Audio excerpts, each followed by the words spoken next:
Welcome back! I'm excited to talk to you guys today about how you can live a better life by dressing more intentionally and to give you a few concrete examples of what that actually looks like. Now, if you guys haven't seen my first video talking about this, make sure you go check that out. Follow that link right there. I will be waiting for you when you come back. And like we talked about last time, I know it can feel odd to think that your life can actually improve in a lot of ways and drastically by dressing better. But if you remember, two of the biggest problems that most men in the West in the 21st century have to overcome are mediocrity and complacency. So if you feel like your life is in a rut, or you're all but invisible, or people tolerate you but they don't respect you, or you're missing out on opportunities that you're qualified for, but for some reason they are going to other people, improving the way that you present yourself to the world can be just the kickstart you need. So what I'm going to give you today are a few simple things to get you started. And this is advice that you can take action on today, as soon as you see this video. But it's only going to benefit you if you actually execute, if you act on it. Now in this video, I'm going to give you 3 complete outfits that look great and will work for you and help you dress more intentionally. So let's say that you want to look well put together, but not like you live in an office all day. Well, this first outfit combines elements that have a rugged history without making you appear as if you're a wannabe lumberjack.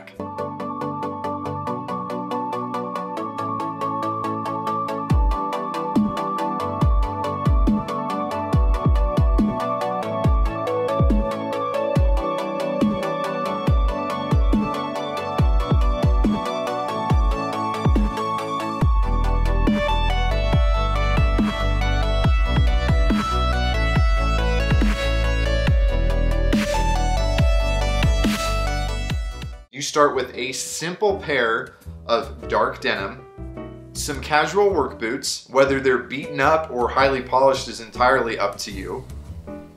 Throw on a Henley, and then top it off with a military style field jacket. Now the big thing that will make or break an outfit like this is how well it fits. You may like yours to be a bit fuller or way over on the skinny side. It doesn't matter, those are preferences. What matters is that irrespective of your preference, your stuff fits your body well. And on top of fitting well, that there's some consistency between them. You don't want to wear a full cut pair of pants and then a super skinny t-shirt. The lack of consistency is going to make it look silly. For this particular outfit, everything that I have on is moderately slim. And the big reason for that is I'm a more slender guy myself, and so it's more proportionate with my build. Each of the items in this outfit has its history in workwear. These are not things that historically were worn by city-dwelling men who had never done a day's worth of hard labor in their lives. And you can choose to embrace that ethos by beating the crap out of these and not making them look like they're cared for, making them look like they're lived in. Or you can just give a nod to that by still wearing these items, but then taking great care of them and keeping them looking pristine. Both approaches work great, and each tells a slightly different story. So be willing to experiment with it and see which of the two you prefer. All right, let's move on to look number 2, and this is for you recovering suit-only guys.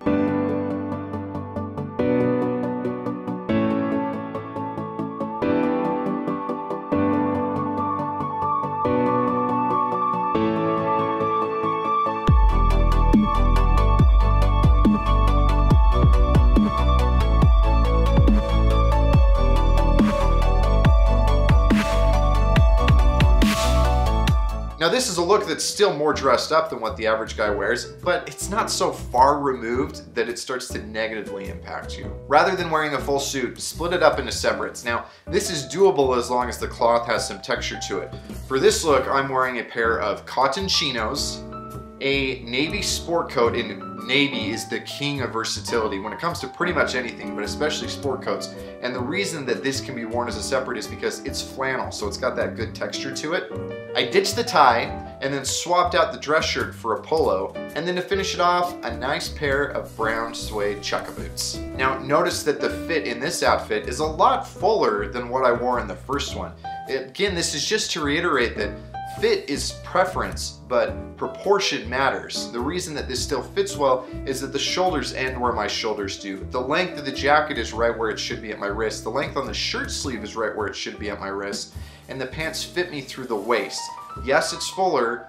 Yes, it still fits well. those are not mutually exclusive ideas. Now, if this look is still a bit more dressed up than what you want, all you have to do is ditch the sport coat and you have a great dress down look with something as simple as a polo shirt and chinos. Or you can even take that field jacket from the first outfit and swap it out for that sport coat to give it a little bit more of a rugged, lived-in feel. Okay, and for look number 3, let's take it way down to the basics. I'm talking a t-shirt and jeans.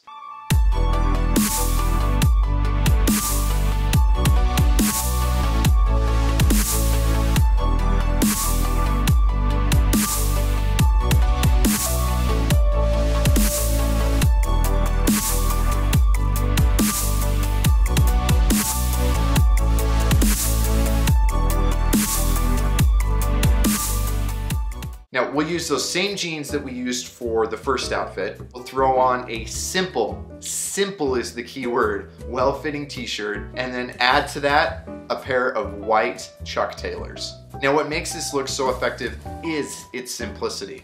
The principles of fit are still followed. Notice that nothing is too tight, nor is it too baggy. My shirt's not riding up above my belly button, nor is it down past the rise of my pants. The sleeves end right at my bicep instead of hanging down past my elbows or trying to ride up onto my shoulders. Everything works together within itself. This isn't super skinny, it's not super full, it's just nice and moderate. Adding to the simplicity, there's nothing crazy about this look. There's no big logos anywhere. There aren't any bright colors or bold patterns or weird designs or anything else. It's simple. And the reason that that simplicity works is because when people see you wear this, they get to focus on 2 things. 1 is how well it fits. And 2, which is way more important, they see you. They don't see your clothes. They don't see the branding or the logo or the pattern or anything else. They see you, the man who is wearing the clothing. All of a sudden, simple clothing is a supplement to your overall presence as opposed to a distraction from your face, your posture, your body language, the things that you're saying, and ultimately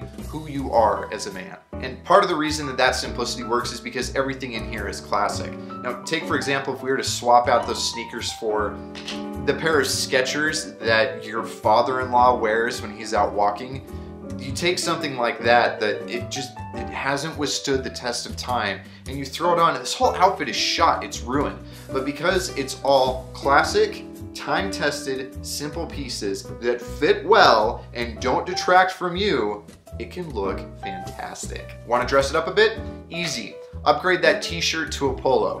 Want to dress it up even a little bit further but still be more dressed down than the first outfit? Simple. Take that sport coat and that polo and throw them on with the jeans and the sneakers. Boom! Still more casual than with the chinos and with the chukka boots, but again, still better dressed, still more intentionally dressed than what a lot of other men are wearing around you. Now, as I've presented this information to men in the past, especially my personal coaching clients, I usually get 1 of 2 different responses. The first is that they can feel really overwhelmed by all of these clothes and all of these choices. And the second one, which honestly is more common, is that guys can feel underwhelmed. So let's talk about both of those. But in order to set that up, we need to address something which I brought up in the last video that can seem like it's a contradiction. In that video, I proceeded to tell you that dressing more intentionally can help you conquer mediocrity, and then told you not to stand out too much. Those can totally seem contradictory. After all, when you start dressing better, when you start rising above complacency, you're going to make people feel uncomfortable, and odds are you're going to get some kickback. This usually happens because as we start to improve ourselves, it can shine a light on the complacency that other people have in their own lives. And because they go into ego preservation mode, they may write you off or ridicule or even resent you because you're choosing to improve your life. Now, a way to help you balance that out and to also help you not feel like you're totally out of your depth is to avoid feeling as if you're going from 0 to 100 overnight. The change will be way too jarring. You will both feel and look like a fraud, and it won't be putting you above average. In fact, it may end up putting you below average. So the trick is to go 1, 2, maybe 3 steps above what you're currently wearing. Take that first outfit that I showed you, for example. Nobody, regardless of where you wear that, is going to tell you that it's too dressed up or it's too fashion conscious. But at the same time, you walk in wearing that and you are going to be better dressed and look better than 90% of the men around you. So unless you're making some drastic and big changes in your life, Your goal should be to look 1 or 2 steps above, not completely removed from who you were or who the most important people in your life are. If you're feeling underwhelmed by this, you're probably still in the mindset that dressing intentionally or dressing well means dressing up. Yes, wearing a 3-piece suit to a coffee date on a Saturday is going to make you stand out from all the other men who show up to that same date wearing something else, but it's not going to make you look like you're the master of your own destiny. It's going to make you look like you have no social fluency and you have no idea how to do anything but wear a suit as a costume. Now, I've just given you 10 items. There were a few others that were snuck in there and we didn't talk about, but you eagle-eyed guys can find those. And these 10 items will take your style from meh to awesome. And believe it or not, I have 25 more that I recommend to my guys. So if you're feeling overwhelmed, I know that 10, let alone 35 items can feel like a pretty big investment. And the reality is it can be, but you don't have to go out and buy all 35 or even all 10 tomorrow. Some of the things that I recommend are really only appropriate for every man in particular points in his life. For example, yes, I believe that every man should have a stylish winter coat in his wardrobe.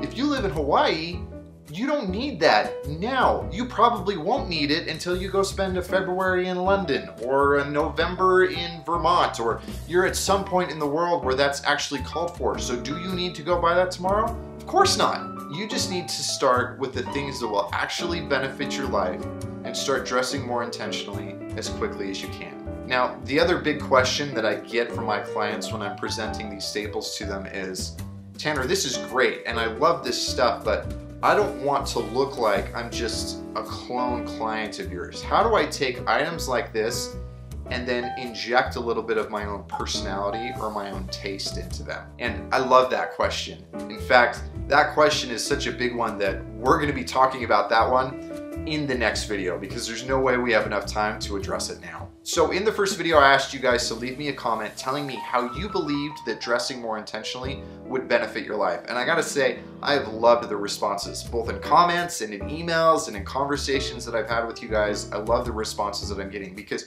you get it. You get that this isn't just some shallow or vain, I'm going to put on a new piece of clothing on my body and prove I'm a moral or a better man. No, that's not what we're saying, but it's a pattern disruption. It's a way for you to kickstart and jumpstart real self-improvement. You guys get that and I love it. Well, now I want you to tell me how you would take these simple items and wear them. Would you pair up different things compared to what I showed you? Would you take items from the first outfit and the third outfit and maybe throw those on together? What do you already have in your closet that can be good substitutes for these things or good supplements to them that you could wear in addition to them? I want you to take this basic 10-item framework and show me how you personally would start to build on that. In fact, what I want you guys to do is let's do something on Instagram. Anytime you post up something on Instagram with this, I want you to tag me in it, and then I want you to use the hashtag #DressIntentionally. I'm gonna pay attention to these and I'm gonna do a little bit of a giveaway for them in the next couple of weeks. So, show me what you would do with these items, especially if you already have them or if you decide you're gonna go out and buy them now. Tag me in it on Instagram, use the hashtag #DressIntentionally. We'll do a giveaway, we'll give some love to you guys. Now, all that said, this next one is gonna be even better because we're gonna be talking about how you can make sure that your style tells the story that you want it to. Not that I want it to, not that some other style guru or some other person wants it to, but the story that you want it to. To be honest, I can't wait to show that to you guys. But until then, I'll talk to you later.